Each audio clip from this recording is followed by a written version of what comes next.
Just go straight to the video. Excellencies, ladies and gentlemen, His Excellency Emmanuel Macron, President of the French Republic. Monsieur le Président de la République du Ghana, cher John Dramani Mahama, chers amis, je regrette de ne pas pouvoir être parmi vous aujourd'hui, mais je tenais à vous adresser ce message pour saluer l'initiative du Ghana et remercier l'ensemble des participants réunis à l'occasion de cette conférence mondiale sur la justice réparatrice. Durant ces 3 jours de travail, vous poursuivrez une réflexion essentielle, celle qui a été engagée à la suite de la résolution adoptée par l'Assemblée générale des Nations unies le 25 mars dernier, lors de la Journée internationale de commémoration des victimes de l'esclavage et de la traite transatlantique. Je veux le dire avec force, la France a entendu le message porté par cette résolution qui fait profondément écho au travail engagé depuis longtemps par notre pays, notamment depuis l'adoption, il y a 25 ans, de la loi reconnaissant l'esclavage et la traite comme crime contre l'humanité. Si la France s'est abstenue, ce n'est ni par indifférence ni par retrait, mais c'est parce que nous demeurons attachés à une conception universelle et universaliste de la mémoire des crimes contre l'humanité, vigilante à ne jamais établir de hiérarchie dans l'horreur. Pour autant, je ne veux laisser s'installer aucun malentendu, la France soutient pleinement l'appel lancé par le Ghana.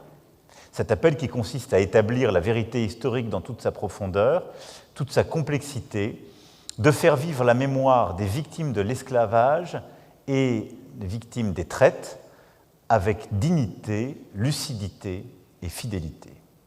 Plus de 15 millions de femmes, d'hommes, d'enfants furent arrachés à leurs terres, déportés, déshumanisés, réduits à l'état de marchandises. Et cette tragédie a façonné durablement nos sociétés, nos économies, nos imaginaires, nos rapports au monde. Et nous n'oublions pas. Et nous savons combien le chemin vers la reconnaissance de l'égale dignité humaine fut long et douloureux. La France porte aussi cette histoire en elle.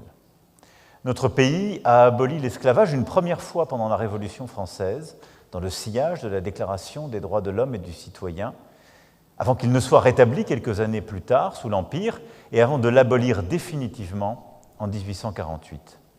Un siècle plus tard, à Paris, était proclamée la Déclaration universelle des droits de l'homme. Le XXe siècle fut aussi le siècle, on le sait, d'autres catastrophes et a connu l'abîme. Mais il a également vu naître un droit international des droits humains construit patiemment pour opposer la justice à l'arbitraire et la dignité humaine à la barbarie. C'est donc avec humilité que je m'adresse à vous depuis Paris et l'Élysée, conscient du chemin qu'il nous reste encore à parcourir pour éclairer toutes les zones d'ombre de notre histoire commune.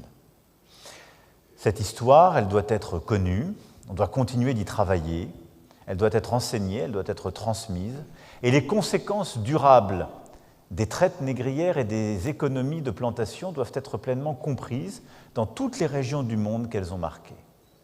Cette mémoire nous oblige collectivement, au nord comme au sud, d'une rive à l'autre des océans Atlantique et Indien comme d'une rive à l'autre de la Méditerranée. La France s'entend prendre toute sa part dans ce travail.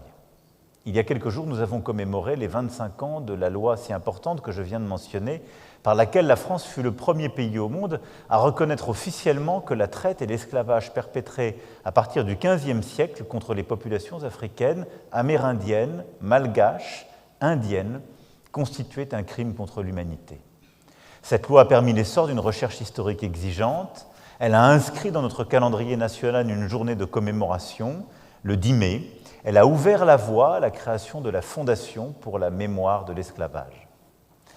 Ce travail se poursuit ces dernières années. Nous avons structuré cette fondation. Nous avons continué d'avancer. En 2027, la France inaugurera au Trocadéro, lieu où fut adoptée la Déclaration universelle des droits de l'homme, un mémorial dédié aux victimes de l'esclavage, car la première des réparations est la vérité reconnue, assumée. Faire œuvre de vérité, c'est redonner des noms, des visages, une place à celles et ceux que l'histoire avait voulu effacer. C'est reconnaître les souffrances, les résistances, les combats, les héritages.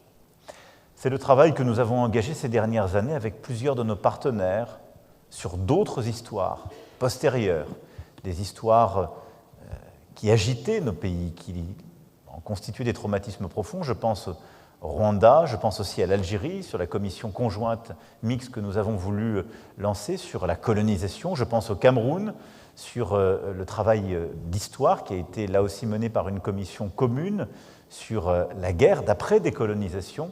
Et je pense aussi au travail conjoint que nous avons lancé avec Haïti, avec des experts, des historiens des deux côtés, des juristes, pour là aussi revenir sur l'histoire et les dettes entre nos deux pays.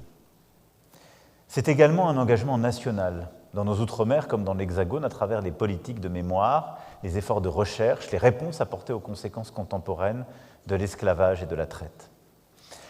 L'enseignement supérieur et la recherche française continueront de soutenir les travaux consacrés à l'histoire coloniale, à l'histoire de l'esclavage et à celle des traites.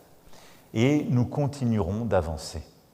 Je veux ici vous assurer de ma pleine détermination et de la détermination de la France à poursuivre ce chemin de reconnaissance historique avec tous ses partenaires. Et je souhaite que nous avancions ensemble, États, organisations régionales et internationales, Nations Unies, UNESCO, Union africaine, Union européenne, communauté caribéenne, pour bâtir une démarche commune fondée sur la connaissance, le dialogue, la justice. Avec le Ghana et d'autres pays ou institutions volontaires, la France souhaite engager un travail scientifique international destiné à formuler des recommandations concrètes à l'intention des décideurs publics et accompagner ce mouvement de reconnaissance. Les réparations, puisque c'est de cela dont il s'agit aussi quand on parle de justice, peuvent prendre des formes multiples, comme je l'ai rappelé il y a quelques jours, comme l'a rappelé à plusieurs reprises John Dramani Mahama. Et l'histoire ne peut être réduite à une simple logique comptable. Réparer, c'est justement donner cette place à la vérité scientifique et historique, c'est la reconnaître, c'est bâtir des monuments, c'est enseigner, chercher. Réparer, c'est restituer les œuvres d'art qui ont été volées dans ces périodes. Réparer, c'est aussi pouvoir redéplier des situations comme ce que nous sommes en train de faire avec Haïti. La logique est multiple, mais en aucun cas, réparer, ça ne peut être un point final, un chèque fait qui viendrait clôturer une histoire ou la terminer. Cette histoire se poursuivra et nous aurons à continuer de porter ces noms, ces mémoires, ces visages, à réparer et avancer, à parler de l'avenir. Mesdames et messieurs, la résolution portée par le Ghana exprime une aspiration profonde à la justice, et celle-ci, nous ne pouvons pas l'ignorer. Je forme donc le vœu qu'à travers ce travail inédit de reconnaissance historique, nous puissions ensemble poser les premiers jalons d'un chemin de réparation, de réconciliation et d'avenir partagé. En tout cas, je voulais ici vous redire mon engagement à vos côtés. Je vous remercie pour votre attention. Je vous souhaite une excellente conférence et comptez sur la France. The President of the French Republic, His Excellency Emmanuel Macron, would like to acknowledge the delegation here to represent him, the Ambassador for Human Rights of the French Republic. Ambassador Isabelle Rom joins us. Please, a round of applause for her. Thank you very much.